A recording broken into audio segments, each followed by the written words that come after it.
ഫലസ്തീൻ അനുകൂല പ്രതിഷേധങ്ങൾ അതിശക്തമായി തുടരുകയും ഇസ്രായേൽ റഫേൽ വ്യോമാക്രമണം നടത്തുകയും ചെയ്തപ്പോൾ രാഷ്ട്രീയ പ്രസ്താവനകളില്ലാതെ കഴിഞ്ഞ ആഴ്ച ന്യൂയോർക്കിൽ മെറ്റ് ഗാല നടന്നു. ഈ വർഷത്തെ ഏറ്റവും സമ്പന്നമായ അതിരുകടന്ന ചിലവേറിയ പാർട്ടി.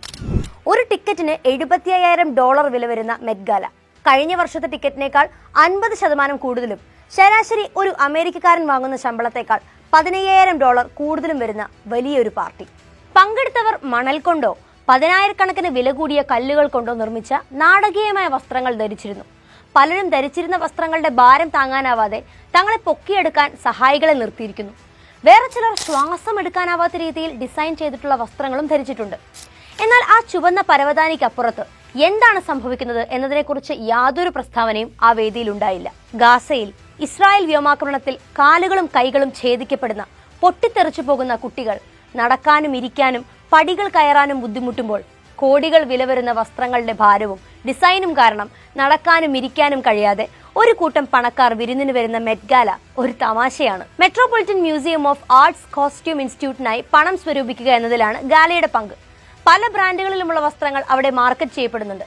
ഈ ബ്രാൻഡുകൾ സാധാരണയായി വിവാദങ്ങൾക്കും രാഷ്ട്രീയത്തിനും ചുറ്റുമായിരിക്കാൻ ആഗ്രഹിക്കുന്നില്ല എന്ന ന്യായീകരണം ഉയർത്തിപ്പിടിക്കുന്നതുകൊണ്ടായിരിക്കണം പലസ്തീനു വേണ്ടി ഒച്ചവെച്ചുകൊണ്ടിരുന്ന പ്രതിഷേധക്കാരുടെ മുദ്രാവാക്യങ്ങൾ മെറ്റ് ഗാലയിലെ പണക്കാരായ കലാകാരന്മാരുടെ ചെവികളിൽ തുളച്ചു കയറിയില്ല. പ്രതീക്ഷിച്ചതുപോലെ തന്നെ ഗസയിലെ മനുഷ്യർക്ക് വേണ്ടി മുറവിളി കൂട്ടാൻ പ്രതിഷേധക്കാർ മെറ്റ് ഗാലയ്ക്ക് സമീപം ഒത്തുകൂടി. No Met Gala while bombs drop in Gaza, no celebration without liberation, ഇതൊക്കെയായിരുന്നു അവർ വിളിച്ചു പറഞ്ഞുകൊണ്ടിരുന്നത്. ഗസയ്ക്കെതിരായ ഇസ്രായേലിന്റെ യുദ്ധത്തിനുള്ള US ധനസഹായത്തെയും പിന്തുണയെയും അപലപിച്ച് അവർ മുദ്രാവാക്യങ്ങൾ വിളിച്ചപ്പോൾ മെറ്റ് ഗാല തടസ്സപ്പെടുത്താൻ ശ്രമിച്ചതിനെ തുടർന്ന് നിരവധി പേരെ പോലീസ് അറസ്റ്റ് ചെയ്തു. മെറ്റ് ഗാല പൊതുവെ രാഷ്ട്രീയം തീരെയില്ലാത്ത ഒരിടമായിരുന്നില്ല. 2021 Congress women Alexandria Ocasio Cortez tax the rich എന്ന് ആലേഖനം ചെയ്ത വസ്ത്രം ധരിച്ച് വിവാദമുണ്ടാക്കി. 2018 Heavenly Bodies fashion and Catholic imagination എന്ന തീം ബേസ് ചെയ്ത് നടൻ ലെന വെയ്ത്ത് ഒരു റെയിൻബോ കേപ്പ് ധരിച്ച് വിവാദം സൃഷ്ടിച്ചു. അതുപോലെ സമീപകാലത്തുണ്ടായ നിലവാരമുള്ള മറ്റ് റെഡ് കാർപ്പറ്റ് ഇവന്റുകളിൽ ഗസയുമായി ബന്ധപ്പെട്ട രാഷ്ട്രീയം ഉയർത്താൻ പല സെലിബ്രിറ്റികൾക്കും സാധിച്ചിരുന്നു.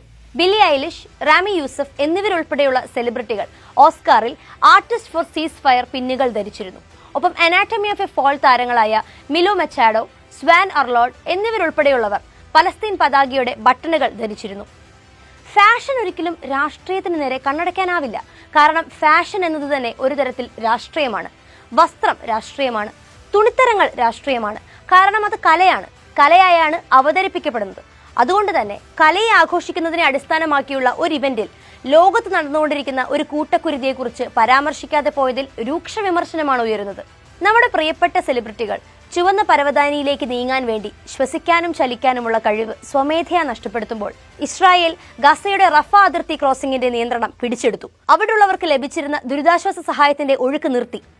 ഫലസ്തീനികളെ സുരക്ഷിതമായി പോകാൻ എവിടെയും അവശേഷിപ്പിക്കാതെ അവർക്ക് സ്വമേധയാ ശ്വസിക്കാനും ചലിക്കാനുമുള്ള കഴിവ് നഷ്ടപ്പെടുത്തി എന്നതൊക്കെയാണ് മെറ്റ് ഗാലയ്ക്ക് പുറത്തെ സമൂഹം ഒന്നടങ്കം കുറ്റപ്പെടുത്തുന്നത്.